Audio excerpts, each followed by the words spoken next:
"Security, remove her. She doesn't belong in a place like this." The command split the air like glass shattering on marble. Conversations died mid-sentence. A waiter froze with a tray of champagne, eyes darting nervously.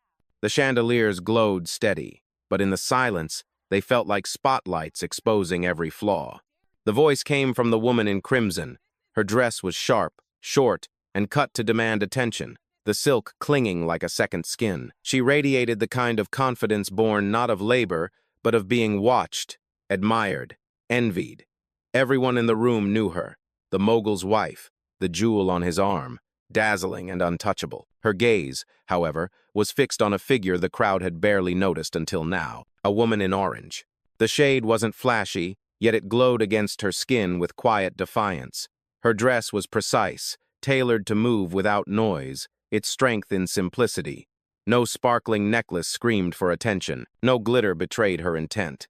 Her presence alone drew the eye, steady as a flame that refused to flicker. She walked with a measured pace, her posture unbroken, as though the floor itself adjusted to her steps. Her hair was pulled back in a way that revealed her face fully, nothing to hide, nothing to prove. In a sea of noise, she was composed silence, and that was enough to provoke the woman in red. "Really?" the mogul's wife scoffed, voice carrying with the ease of someone used to commanding the room.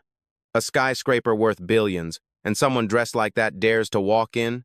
Murmurs rippled through the guests. A few chuckled, unwilling to be left out of her performance. Phones rose discreetly, capturing the exchange. A young reporter whispered, "She doesn't look out of place. She looks like she belongs." But the wife wasn't done.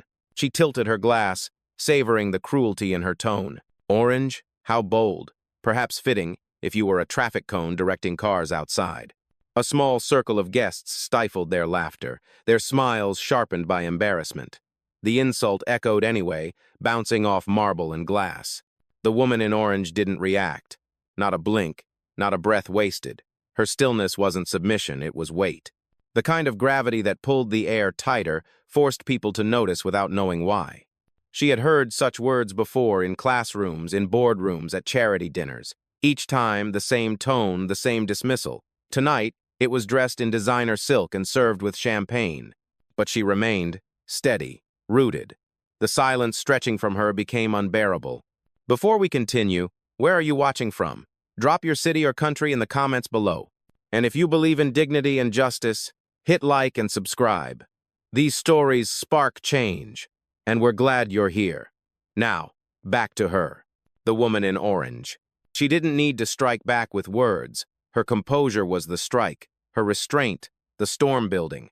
And though no one knew her name yet, the crowd felt this was not the humiliation of a stranger. It was the prelude to something far more powerful. The laughter lingered, but the woman in orange did not break stride. Her heels touched marble with a rhythm that was neither hurried nor hesitant.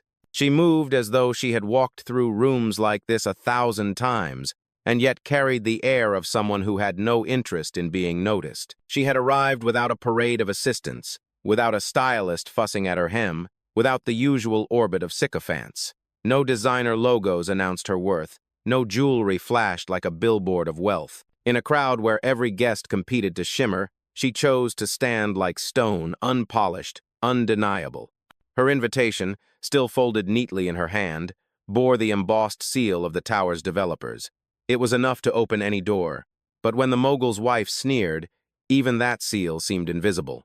The crowd was a gallery of excess, tuxedos stitched in Milan, gowns custom, dyed to match the champagne bubbles, shoes that cost more than a month's rent in the city below. The conversations were rehearsed, a competition of numbers, profits, deals, investments, inheritances. Every gesture was a performance. And then there was her. The orange dress did not compete, it claimed. She had chosen the color with care. Not black, which would have blended in. Not gold, which would have screamed for approval. Orange bold, alive, the color of fire at dusk. A color that dared to say, "I am not here to fade into your shadow." But to the mogul's wife, that choice was an insult in itself. From her vantage point at the center of the hall, the wife looked down on the woman in orange as though she were a disruption to the perfect photograph of wealth. To her, the skyscraper's opening ceremony was a coronation of her family's empire, and no empire tolerates an intruder. She gestured again to the guards, her voice louder now. "Check her credentials, quickly." The guards hesitated, not because they doubted the wife's authority, but because of the calm in the woman's eyes. She didn't fidget, she didn't explain. She simply extended the sealed envelope forward, steady, as if to say, "Everything you need is here, and still, you will question me." The silence pressed tighter. Guests craned their necks. Phones captured the frozen tableau, red dress versus orange, accusation versus composure. The woman in orange allowed herself a small breath. She had walked into hundreds of rooms like this, rooms where her presence was measured against her skin before her words could be heard, rooms where she had to prove again and again that her place was not borrowed, not stolen, not begged for. And tonight, she let them believe whatever they wished, because she knew something they didn't. This hall, this tower, this entire empire, none of it could exist without her. But for now, she remained silent, letting the weight of their prejudice build higher, brick upon brick. A skyscraper of arrogance waiting to fall. The envelope was still in her hand, thick, embossed, undeniable. It should have been enough to silence the whispers, but the mogul's wife wasn't interested in proof. She wanted spectacle. She circled slowly, her crimson dress flashing under the chandeliers like a flame in motion. With every step, she raised her voice just enough for the nearest circle of guests to catch her words. And once heard, they spread like perfume, sweet for some, suffocating for others. "Tell me," she purred, gesturing with her glass, "who let her in?" A few chuckles bubbled up. A man in a velvet jacket leaned toward his companion and muttered, "Probably some social climber with a borrowed pass." His date laughed too loudly, eager to align herself with the crowd. The wife smirked, feeding on their agreement. "I mean, really," she continued, her tone rising as if she were speaking on stage. "A skyscraper of this scale, this grandeur, this future-defining symbol of our city, and someone dressed like that believes she belongs here?" The laughter sharpened, no longer muffled. Guests turned openly now, some out of cruelty, some out of curiosity, all caught in the gravity of the humiliation. A server passing by with a tray of hors d'oeuvres slowed, unsure whether to keep walking or vanish behind the curtains. The woman in orange remained still, her breath calm, her gaze unwavering. But the wife wasn't finished. She leaned closer, her words slicing like a blade disguised as silk. "Do you even know where you are, sweetheart? This isn't a charity banquet. This isn't a mall opening. This is history. And you're just a distraction in orange fabric." A ripple of gasps mixed with the laughter. Some guests exchanged uneasy glances. A few even shifted their weight, as though questioning whether they should stand with her or against her. The wife, however, sensed no danger. She mistook silence for victory. She raised her glass high, her grin wide, and declared, "Security! I said remove her." Two guards moved uncertainly, their steps hesitant. Something about the woman in orange unsettled them. Her stillness wasn't fear, it was weight. Authority. Like stepping too close to a statue carved from stone, you hesitate before laying hands on it. The crowd buzzed, voices layering into a chorus of mockery. "Check her papers. Probably a mistake. She's brave, I'll give her that. No, she's foolish." Phones kept rolling. A live stream chat filled with comments. "Who is she? Why are they doing this?" She doesn't look lost. And yet, in the center of it all, the woman in orange neither defended herself nor explained. Her silence pressed harder than the wife's insults, like gravity bending the room. For a moment, it seemed as though the walls themselves leaned inward, waiting for the breaking point. The guards hesitated at the edge of the marble floor. Their orders were clear, but something about the woman in orange made their steps falter. She didn't plead. She didn't move back. She simply stood, one hand resting lightly on the envelope, the other at her side, posture rooted as if the ground itself had chosen her. The wife tilted her chin higher, irritation bleeding into her voice. "What are you waiting for?" I said, "Remove her." Her words cracked like a whip, but the impact fell dull. The crowd waited for the woman in orange to falter, to protest, to explain herself. But she offered nothing. Her silence was deliberate. It stretched through the room like a slow tide, washing over the polished marble, seeping into the corners. Even the laughter stumbled, unsure of its own echo. A few guests lowered their phones, suddenly uncomfortable capturing a moment that no longer felt like a joke. The quartet, still poised in uncertainty, let their bows hover above strings. The air was taut, suspended, and in that silence, her presence grew. Her eyes were steady, unflinching.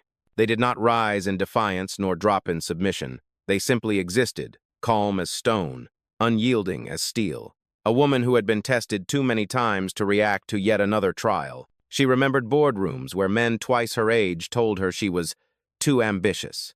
She remembered negotiations where partners assumed she was an assistant, not the one signing the contracts. She remembered dinners where introductions skipped over her name, as though she were furniture. The tone never changed, only the setting. Tonight, it came wrapped in red silk, dripping from the lips of a mogul's wife. And still she gave it nothing. A few guests shifted uncomfortably. The silence pressed on them, heavier with every second. The smug curve of the wife's smile began to twitch, unsettled by the refusal of her target to play the part assigned to her. Humiliation required reaction. Without it, the scene was incomplete. The guards exchanged glances, uncertain whether to act without clear justification. One muttered under his breath, "She doesn't look out of place." The other, jaw clenched, kept his eyes on the envelope she held. Still, she did not move. Her breath was even, her stance unshaken. Her silence was not absence, it was pressure, invisible yet undeniable. The wife laughed louder, trying to fill the void. "Well, cat got your tongue?" Her voice rang, but it sounded thinner now, brittle. The woman in orange blinked once, slowly. A blink that said more than any retort could.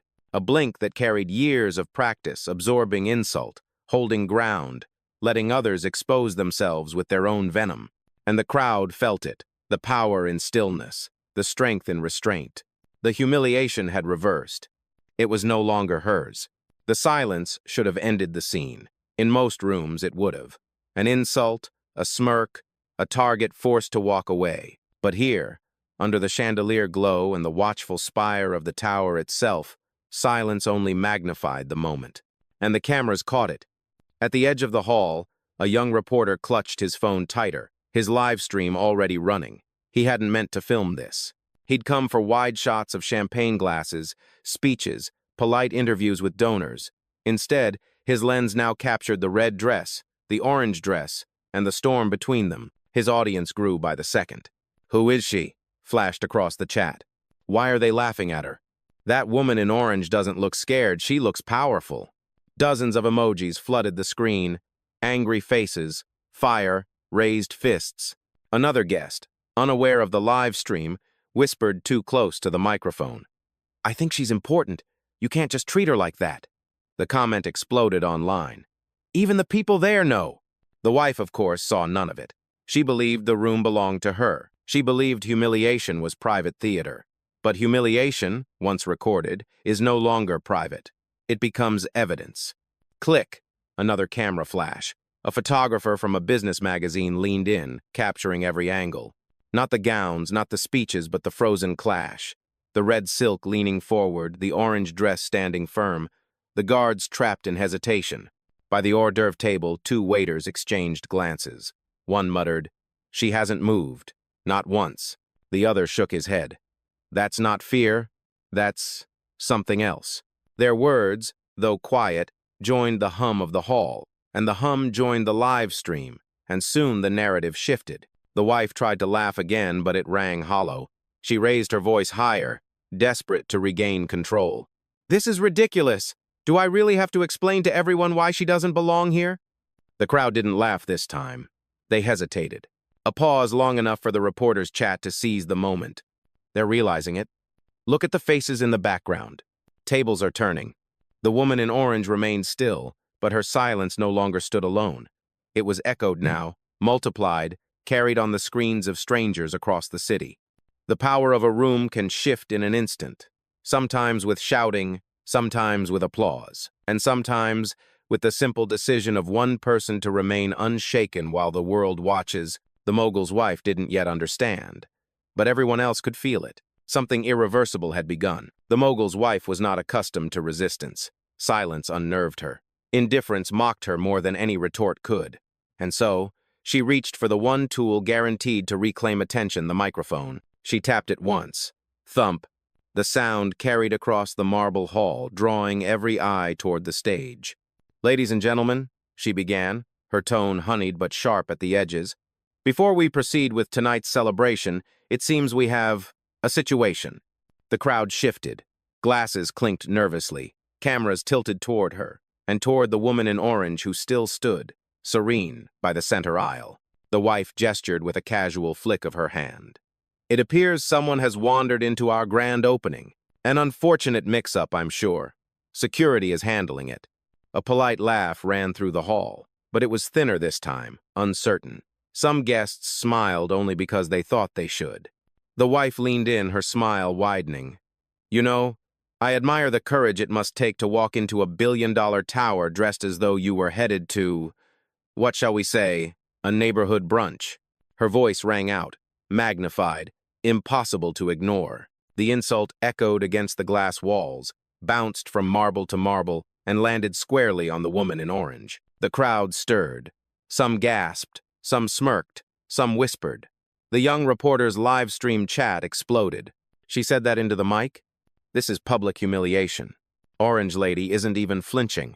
But the wife pressed harder. She thrived on spectacle, and now she had her stage. "I mean, look at her," she said, raising her glass high for emphasis. "Orange, bold, yes, but perhaps more suited for safety vests or traffic cones, wouldn't you all agree?"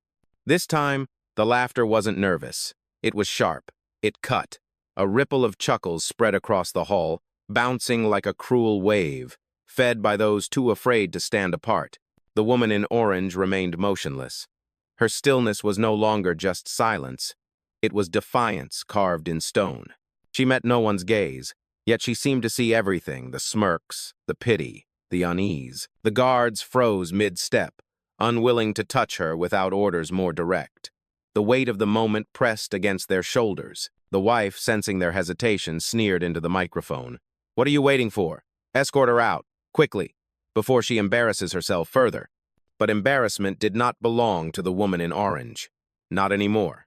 It clung instead to the wife's laughter, forced and brittle, to the guests whose smiles trembled at the edges, to the cameras that caught every flicker of cruelty and streamed it beyond the marble walls. The hall, once a theater of celebration, had become a courtroom, and though the wife stood with the microphone, the power in the room was shifting silently, invisibly toward the figure in orange, who had not spoken a single word. The laughter hadn't faded when the wife descended from the stage. Her heels struck marble like gunfire, each step a declaration of ownership. The microphone dangled in her hand, but her voice carried loud enough without it. She closed the distance between herself and the woman in orange, circling her as though she were inspecting an intruder in her kingdom. The crowd leaned in, eager for drama, hungry for spectacle, and then her eyes found the envelope, that embossed seal, crisp against the woman's palm, proof of belonging, a key that no insult could erase. The wife's smile sharpened. So that's your trick," she sneered, reaching forward with manicured fingers. "A borrowed invitation. How quaint." The guards tensed but did not move. Cameras lifted higher. Before anyone could stop her, she snatched the envelope from the woman's hand. Gasps rippled across the hall, echoing like broken glass. The woman in orange did not resist. Her hand remained steady at her side, as though the gesture had been anticipated. The wife held the envelope high, displaying it to the crowd like evidence. "You see?" she announced, her voice dripping with triumph. "This is what desperation looks like, pretending to belong, waving paper as if it makes you someone." And with a theatrical flick of her wrist, rip-a-pa. The sound tore through the hall. Paper shredded between her fingers, pieces fluttering to the marble floor like ashes. The crowd gasped again. Some applauded nervously, unsure whether cruelty disguised as confidence was still entertainment. Others turned away, uneasy, sensing the line had been crossed. The live-stream chat erupted. "She destroyed her invite? That's illegal."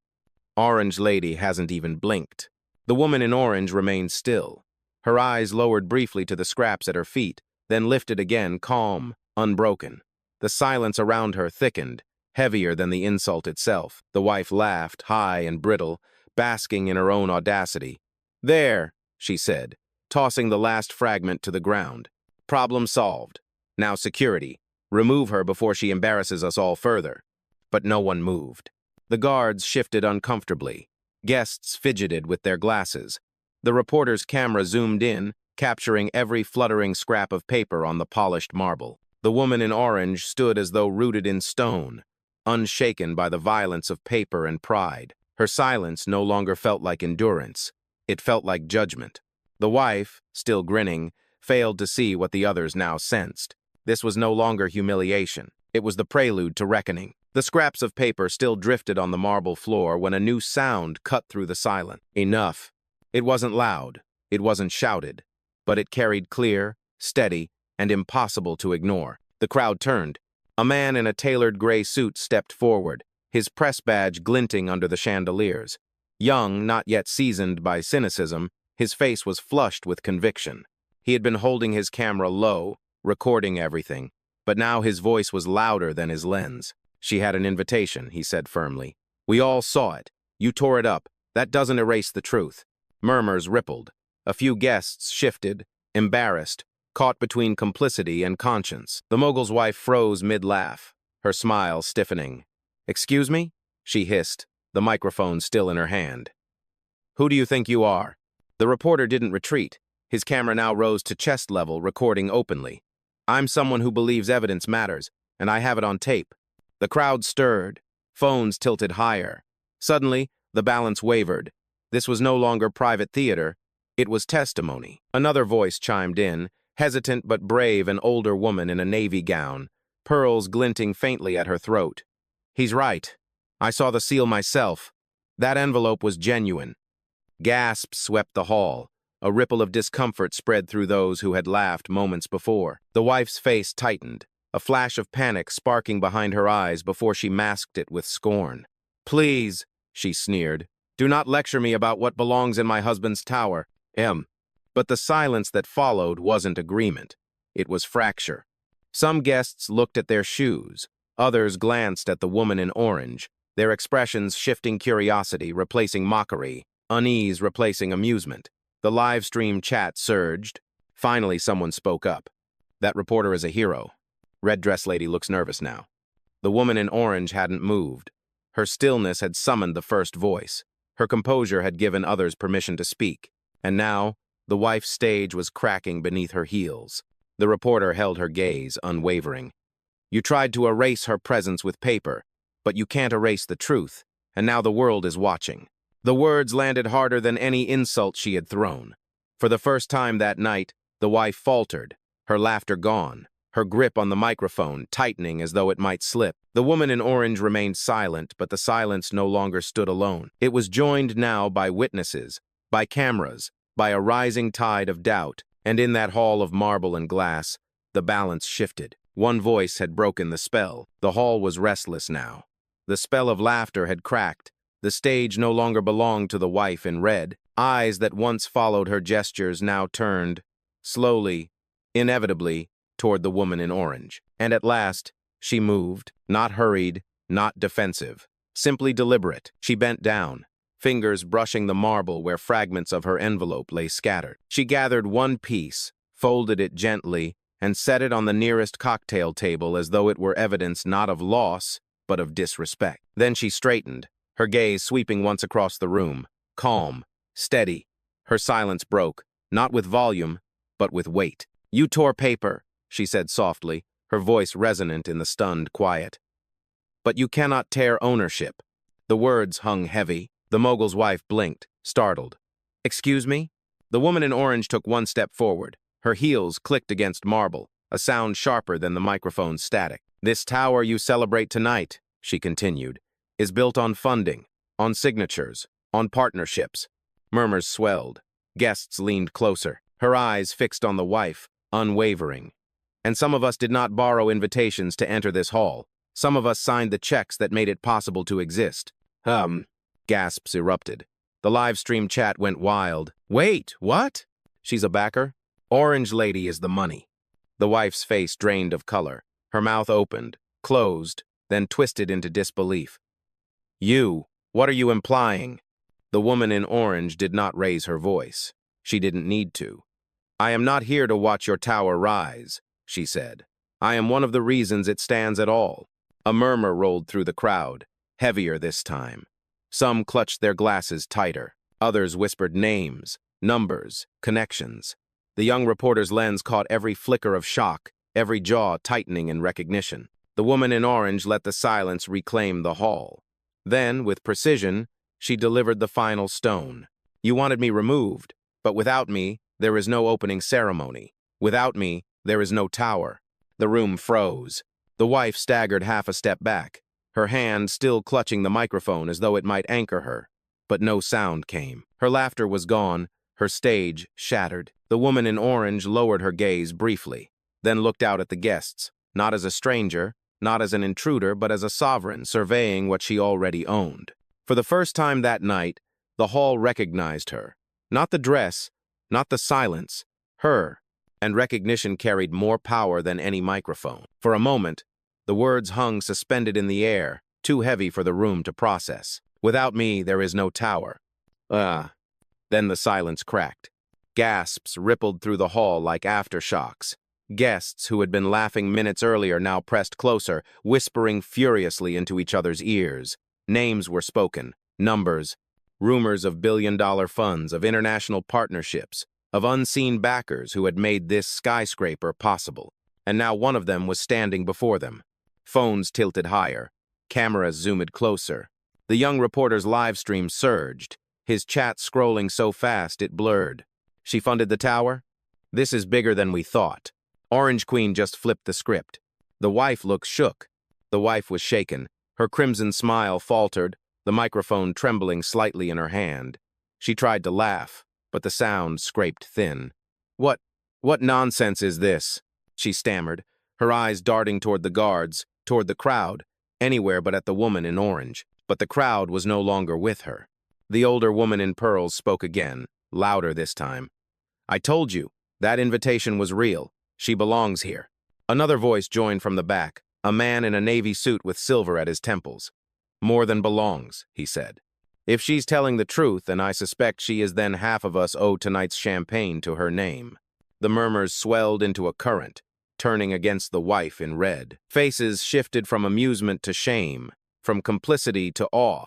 The laughter that once carried her was gone, replaced by a rising tide of recognition that she could not control. And through it all, the woman in orange stood calm, her presence unshaken.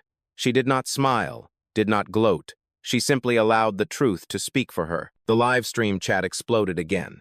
This is history. Respect. She kept quiet until the perfect moment. Power doesn't shout, power waits.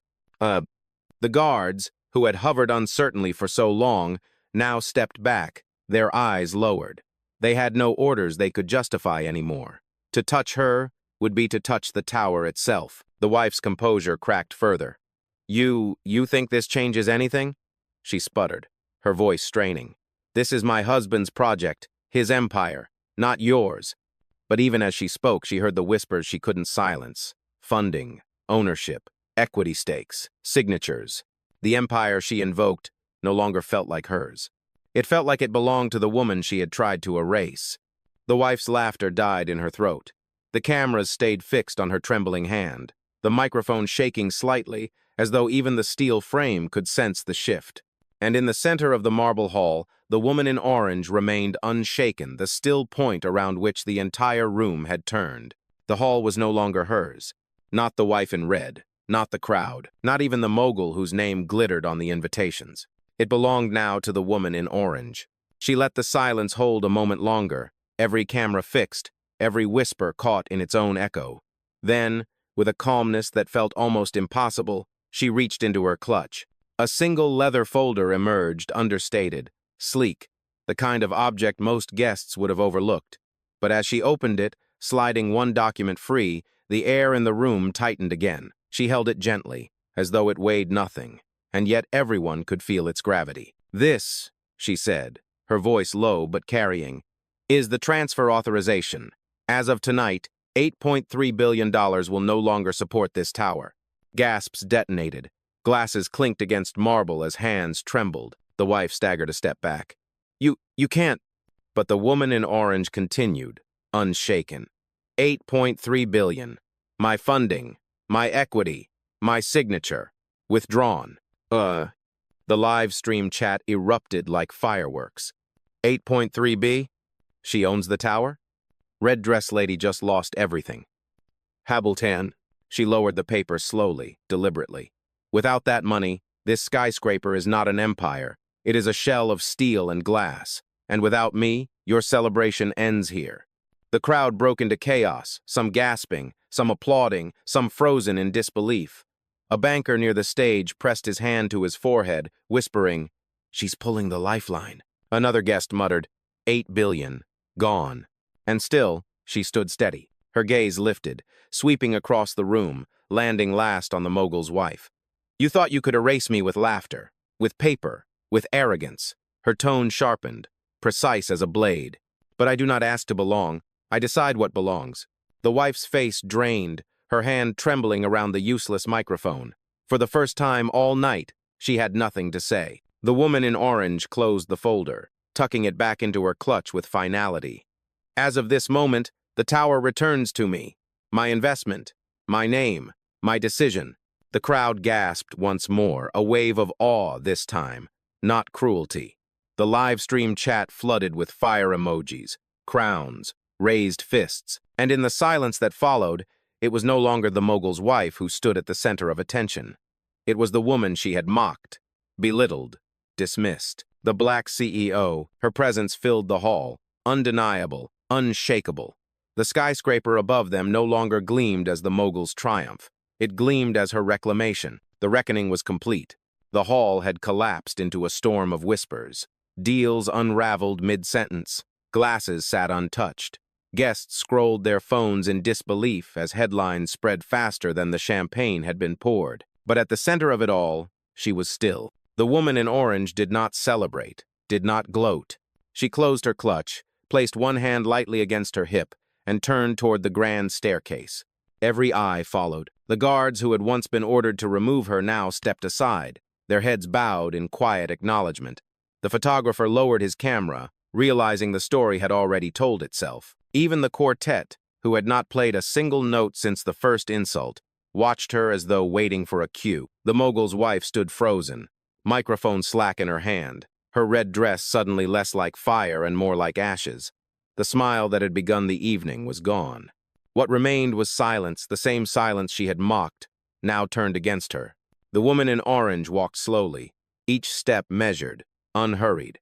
Her heels touched marble like punctuation marks, final and absolute. And with every step, the message crystallized. Power does not shout. It does not need validation, or laughter, or microphones.